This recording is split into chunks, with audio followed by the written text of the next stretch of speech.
अस्सलाम वालेकुम। आज कल हमने पढ़ा था सेक्टोरल इनिशिएटिव में टूरिज्म सेक्टर। तो आज हम इसका तीसरा पढ़ने जा रहे हैं, हैंडीक्राफ्ट सेक्टर। तो handicraft sector in Jammu and Kashmir occupies an important place with fine tradition of craftsmen employing 4 to 5 lakh artisans, 179 major craft clusters and revenue generation of rupees 1000 crore plus। तो यहाँ पर आप देखोगे कि हैंडीक्राफ्ट सेक्टर जो है ये मतलब बहुत ही इम्पोर्टेंट प्लेस रखता है। ये एक ट्रेडिशनल एक आर्ट है हमारे पास, ठीक है। जो इसमें 4 to 5 लाख जो आर्टिजन्स है ये इसके साथ जुड़े हुए हैं। यानी 179 मेजर क्राफ्ट क्लस्टर्स जो है, और ये कितना रेवेन्यू जनरेट करते हैं, 1000 करोड़ प्लस, यानी रुपीज 1000 करोड़ प्लस ये एनुअली इनकम जनरेशन यानी जनरेट रेवेन्यू करते हैं यूनियन टेरिटरी के लिए। अब देखो हैंडीक्राफ्ट सेक्टर जो JNK का है ये कितना इम्पोर्टेंट है।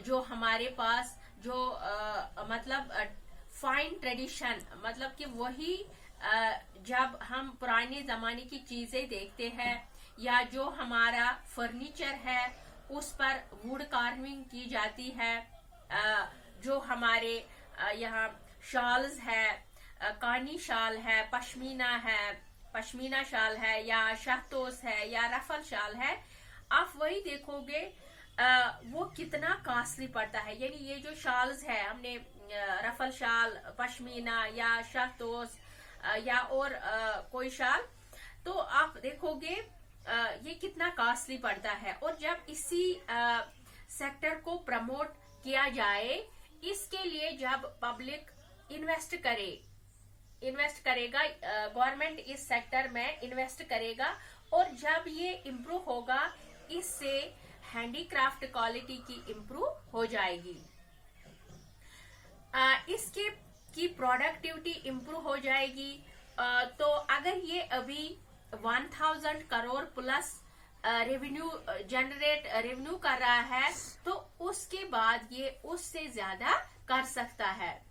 तो उससे भी हमारी इकोनॉमी जो है जम्मू कश्मीर की वो पटरी पे आ सकती है। It will back to the rails. ये था एक इसमें हैंडीक्राफ्ट सेक्टर में एक पॉइंट। तो दूसरा पॉइंट जो है फिर है हमारे पास यहाँ पर जो हमें बहुत ही कम मिलता है यहाँ, दैट इज ITBO सेक्टर। क्या? ITBO sector. तो ITBO सेक्टर क्या हुआ? यानी ITBO का मतलब है बिजनेस प्रोसेस आउटसोर्सिंग, ठीक है। तो IT मतलब information technology. ITBPO sector has showcased India's talent emerging as an important foreign exchange earner, but in Jammu and Kashmir it is still in the process of separating its wings. That sector has attracted the number of young entrepreneurs, but the growth in this sector has been considered by the lack of connectivity, reluctance of talent from the rest of the country to work in the state network of educational institutions in IT।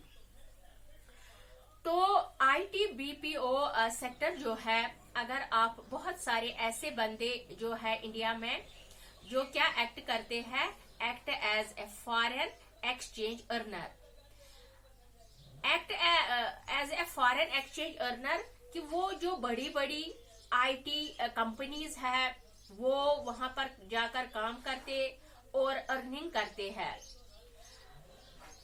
Foreign exchange earner का मतलब कि वहां पर बैठकर foreign country में पैसा कमाते हैं, वो हमारी इकोनॉमी में आता है, ठीक है। क्योंकि उनको भेजना है अपनी फैमिली को, यानी उनको ये पैसा भेजना है अपनी फैमिली को, तो ये मतलब बहुत ही ज्यादा टैलेंट है इंडिया में। लेकिन जम्मू एंड कश्मीर में क्या है, ये अभी जो है सेक्टर, अभी जो ये सेक्टर है आईटी बीपीओ, ये अभी उतना फैला नहीं हुआ है।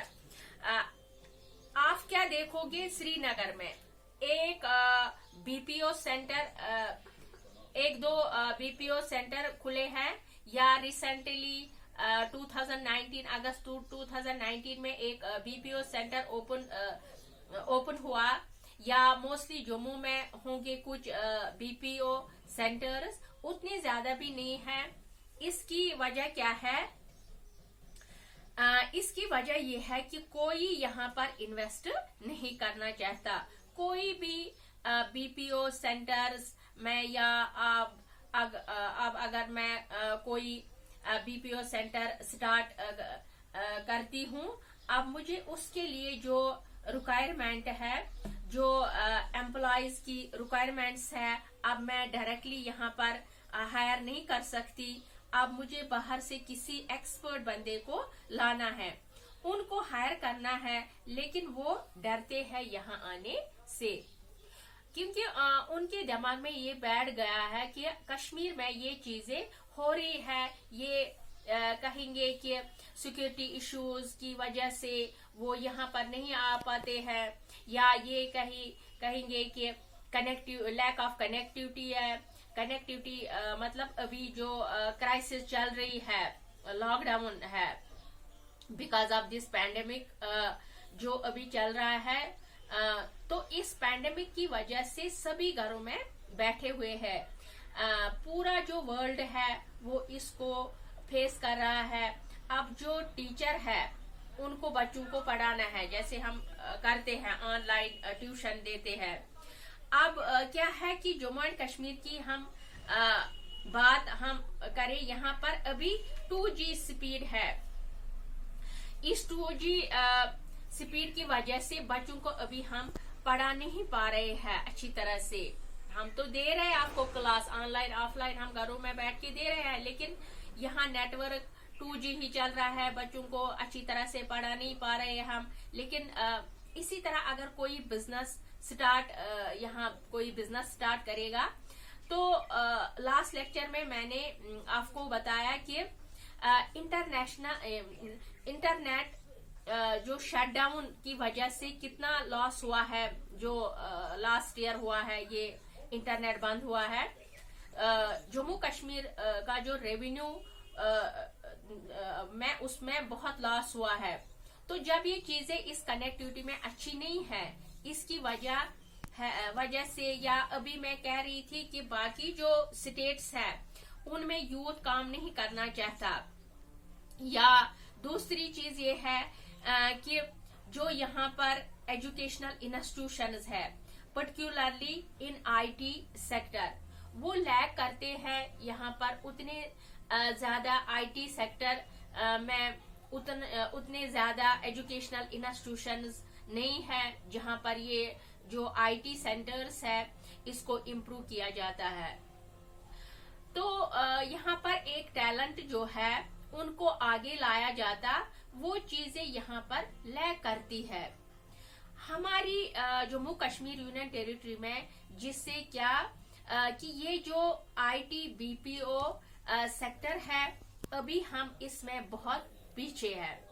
अगर ये यहाँ पर स्टार्ट हो जाता तो जाहिर सी बात है, इससे क्या होता, बहुत सारे जो यूथ है उनको एम्प्लॉयमेंट अपॉर्चुनिटी मिलती, वो अपनी इनकम जनरेशन करते, वो यूनियन टेरिटरी को ही फायदा होता, यानी हमारे JNK को ही फायदा होता। तो इसके साथ जो ये हमारा चैप्टर है, ये इसके साथ हमने ये खत्म किया, एंड हुआ हमारा ये चैप्टर। तो डियर स्टूडेंट्स, लास्ट पर मैंने कुछ इम्पोर्टेंट एब्रीवेशन दिए हैं, वो है जो आपको एग्जाम में पूछे जाते हैं। First one is triple P. Triple P का मतलब क्या है? ट्रिपल पी का मतलब है this is public private partnership, यानी PPP। P meaning public private partnership. इस तरह दूसरी एब्रीवेशन है MSME। MSME का मतलब micro small and medium enterprises. इसी तरह एक और है SSSJK, यानी ट्रिपल SJK। तो इसका मतलब क्या है? Special scholarship scheme Jammu and Kashmir. तो fourth one is BPO, business process outsourcing, business process outsourcing. एक और है RPC, रीजनल प्लेसमेंट सेल। इसके बाद है सिक्स्थ PMRY। PMRY का मतलब है प्रधानमंत्री रोजगार योजना। सेवंथ वन इज REGP, यानी रूरल एम्प्लॉयमेंट जनरेशन प्रोग्राम। तो eighth one is SGSY। SGSY का मतलब क्या है? स्वर्ण जयंती ग्राम